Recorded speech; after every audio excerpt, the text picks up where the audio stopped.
Babylon 5 is one of the great sci-fi shows of all time. It should be right up there with the Star Treks and Doctor Who's and Battlestar Galacticas of the world, but somehow it isn't quite up to their level of popular awareness.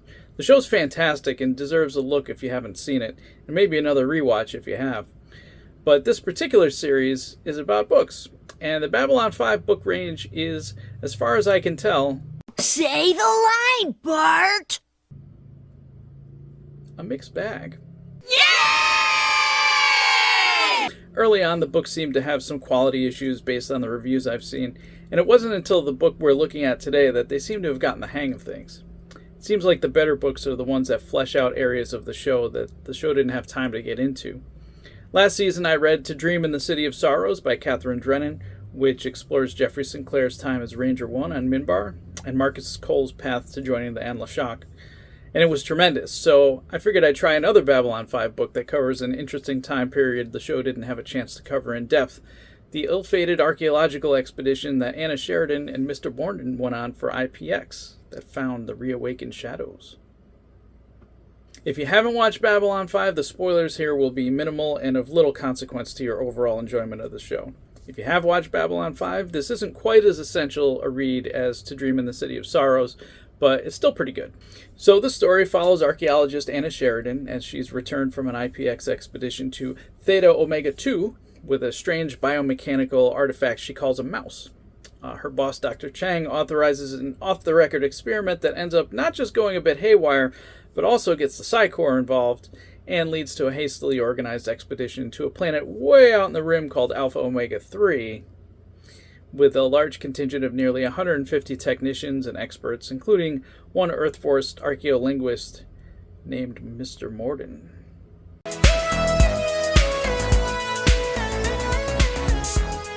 If you're enjoying this video, why not buy my book?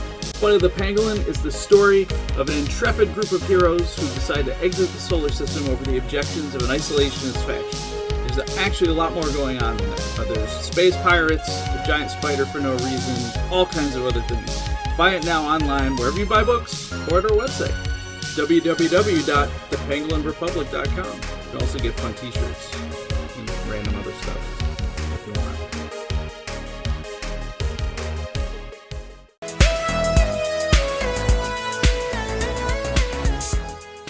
The secondary main plot follows the new captain of the Earth Force ship Agamemnon, John Sheridan. You may have heard of him. He's dealing with endless drills and insubordination among his new crew. The drills on the Agamemnon, coupled with Anna's expedition, cause him to miss his rendezvous with Anna, as featured on the show. But there's more than just simple insubordination going on, as John has to figure everything out. This subplot's fine, but very secondary. Beyond the bits where John's story intersects with Anna's, if you removed it from the book, we'd never miss it. It's well written, and would have made a typical subplot for an episode of the show. But when the story switched to John, I was always slightly disappointed. We can get the pew-pew anytime. We came here for some Zahadoom action. But there's also a very minor subplot featuring Sinclair, Garibaldi, Delenn, and Kosh that...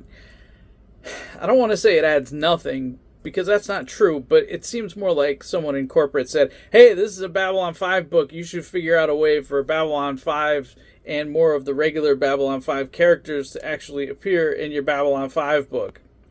Which, I get it, but as a fan, I am totally okay with a Babylon 5 book without any actual Babylon 5 in it. It's a big universe, and sometimes a story takes you further afield. It's okay, really.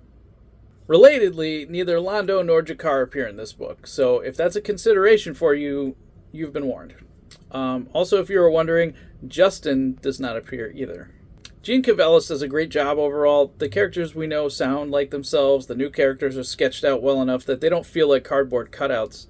The story moves along very quickly and was never a slog. As is my way, I got the first edition cover with the painted artwork instead of the photoshopped monstrosity. My copy is also signed by Gene Cavellis, so... One bone I'd pick with the cover, and this is probably not the fault of the artist, who's typically working from a brief. Delenn isn't in this book enough to be on the cover. They should have put Morden on the cover. But they probably felt like they needed to add an alien because the space station, ship, and John Sheridan in an exosuit for some reason aren't enough to let you know that it's a sci-fi book. Maybe they're thinking love triangle. I don't know. If they knew their audience, they would have added Morden to the cover. Speaking of Morden, I want to take a second to manage expectations slightly, if you're a fan. This is a very good story detailing the fate of the Icarus expedition. I don't think it's a spoiler to say that the shadows appear in the book. It's more or less in the title. But if you're looking for deep lore, there's not a lot of that here. You definitely get a deeper dive on Anna Sheridan and, to a lesser extent, Morden.